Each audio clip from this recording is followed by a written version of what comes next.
क्या आपको पता है एक सिंपल सा ब्रीदिंग टेक्निक इमरजेंसी सिचुएशन में आपकी जान बचा सकता है? यस, आज हम बात करेंगे वाल्सल्वा मैनवर के बारे में। वाल्सल्वा मैनवर एक फोर्स्ड एक्सलेशन ब्रीदिंग टेक्निक होता है। अब इसे कहाँ यूज कर सकते हैं? तो फर्स्ट कंडीशन इज पैल्पिटेशन, कि जब आपका हार्ट रेट बहुत ज्यादा बढ़ा हुआ है, आपको पैल्पिटेशन फील हो रहा है, उस टाइम पे आपको यूज करना है। जब आप इसको यूज करते हो तो ये हेल्प करता है हार्ट रेट को डिक्रीज करने में। फॉर एग्जाम्पल एसवीटी, सुप्रावेंटिकुलर टेकिकार्डिया के अंदर आप इसको यूज कर सकते हो। सेकेंड कंडीशन, कि जब आप फ्लाइट में ट्रैवल कर रहे हो, जब आप फ्लाइट में ट्रैवल करते हो तो आपका यूस्टिशियन ट्यूब ब्लॉक हो जाता है। उस टाइम पे यूस्टिशियन ट्यूब को ओपन करने के लिए और ईयर के प्रेशर को इक्वलाइज करने के लिए आप वाल्सल्वा मैनवर यूज कर सकते हो। थर्ड कंडीशन, हम हॉस्पिटल में ऑटोनॉमिक नर्वस सिस्टम को असेस करने के लिए भी यूज करते हैं। अब इसे परफॉर्म कैसे करना है?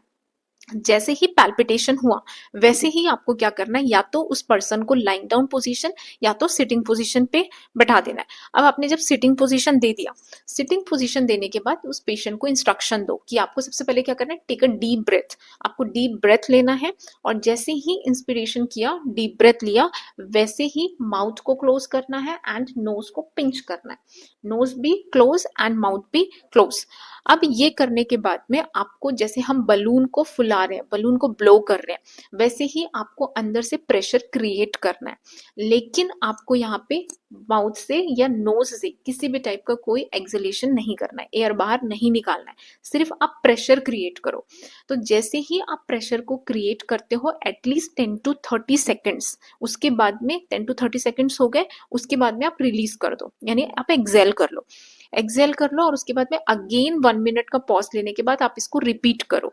अब इससे होगा क्या कि जब यहाँ पे आप वो फोर्स क्रिएट करते हो तो उसकी वजह से यूस्टिशियन ट्यूब ओपन हो जाता है और ईयर का प्रेशर जो है वो इक्वलाइज हो जाता है। दूसरा, जब वाल्सल्वा मैनवर यूज करते हैं तो ये वेगस नर्व को स्टिमुलेट करता है। वेगस नर्व जैसे ही स्टिमुलेट होता है तो हार्ट रेट जो है वो धीरे धीरे डिक्रीज होना स्टार्ट हो जाता है। ये एक सिंपल ब्रीदिंग टेक्निक है जिससे आप किसी की जान बचा सकते हो। तो ऐसे ही और मेडिकल कंसेप्ट के लिए लाइक, शेयर एंड सब्सक्राइब मेडिक्यू लेक्चर। Thank you.